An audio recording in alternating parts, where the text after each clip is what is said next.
Hello, it's Amy. I'm back again with another reading from A Garden Diary by Emily Lawless. And today, by coincidence, here I am filming this on the 11th of September, 2023. Today I'm reading the entry for the 11th of September, 1899, which I did not plan. It had just been a few days since I picked this up to read aloud an entry, and I opened it up and realized we're sort of synced up in the dates here. But that probably won't hold, seeing as there doesn't seem to be an entry for every day of the month. But here we are, September 11th, 1899.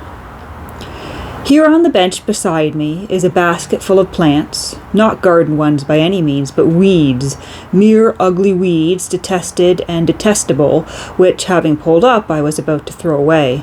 And sitting down for a moment before doing so, I chanced to turn over 2 or 3 of them in idle mood, and in so doing have been captured unawares, as I have often been before, by the wonder, the mystery of those ordinary processes of nature, which we, all of us, know so remarkably well, and which we certainly, as a rule, take such uncommonly little heed of.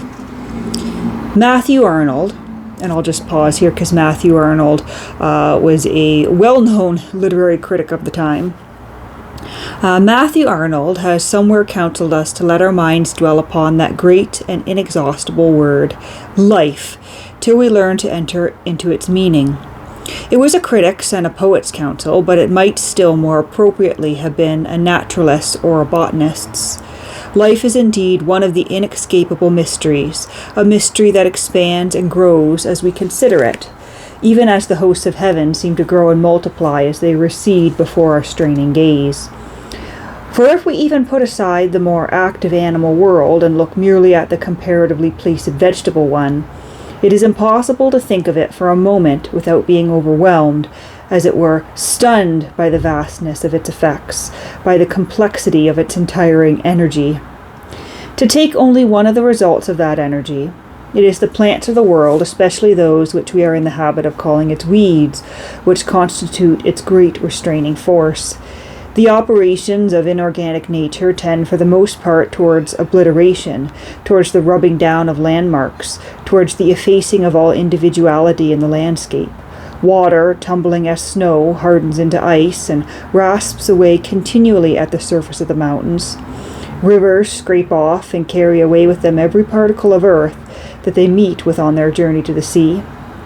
As for the sea, we know that its one object ever since it came into existence has been, day by day, and at each returning tide, to encroach upon and devour more and more of the heritage of its brother the earth.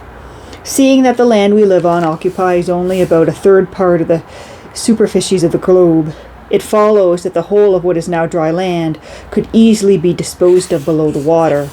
Indeed, it has been ascertained that were it thus neatly tucked and tidied away, the level of the ocean would be only altered by less than 100 feet. It is due mainly to the untiring vigor, to the extraordinary binding power of plants, that this consummation has been averted. Their office has been to hinder a tendency which, even if it had not ended in the submergence of the whole earth, would at least have washed and pared away its irregularities to one deadly, monotonous level. Trees and bushes do much in this direction, but it is the little clinging weeds which as gardeners we detest and would so gladly annihilate.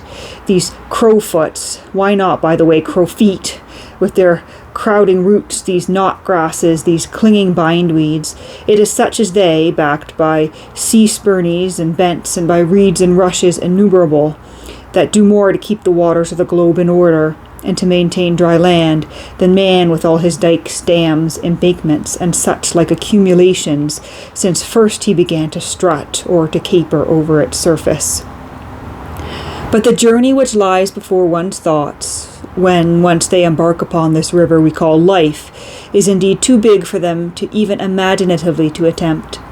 Our boats are so small, and the river so wide, that one soon loses sight of shore. Even if, abandoning these perplexing living things, one falls back upon the mere inorganic forces of the world, what a prodigious amount of energy here too comes into play. Nature everywhere eternally building up, and with apparently no blind hand, but with a most clear, definite, and shaping policy. It is good for us to escape now and then out of our own hot and fussy little rooms into these larger, cooler spaces. Yet if a wholesome, it cannot be said to be entirely a gratifying experience. For how soon, even in the simplest of these matters, does one arrive, like the people in the Pilgrim's Progress, at a place called stop? How soon does thought practically cease, and one remains dumb and gasping like some poor dull beast in a mere vacant-eyed daze of wonder? The mind of man, it was one who knew what he was talking about that said it, is an indifferent sort of musical instrument with a certain range of notes, beyond which, upon both sides, there is an infinitude of silence. And that's the end of the entry for the 11th of September, 1899. And what an interesting trail of thought to follow just from the sight of weeds. And I can't say I entirely disagree with it or disagree with it at all. Certainly when you look at weeds in that light and plants in general, sort of in opposition to the other forces of nature, it's a curious thing. And when you put yourself out of your stuffy little room, although my room's not feeling so stuffy today because it's autumn, or at least it's almost autumn, the windows are open and it's feeling remarkably less stuffy in here. And I do get out for larger, cooler spaces and escapes quite frequently. But I do often find myself sort of in that natural space where, you start out in thought and then the thought just sort of drifts away as you sit in that natural space, enjoying everything that comes with it, enjoying that almost silence that's there, even when there is no silence, if you know what I mean. But that's the end of the entry for today. We do have an entry for September 12th, 1899. I may or may not be back on the 12th with another video. It could be a couple days from now when I get back to reading and filming another video here. But we'll leave it at that.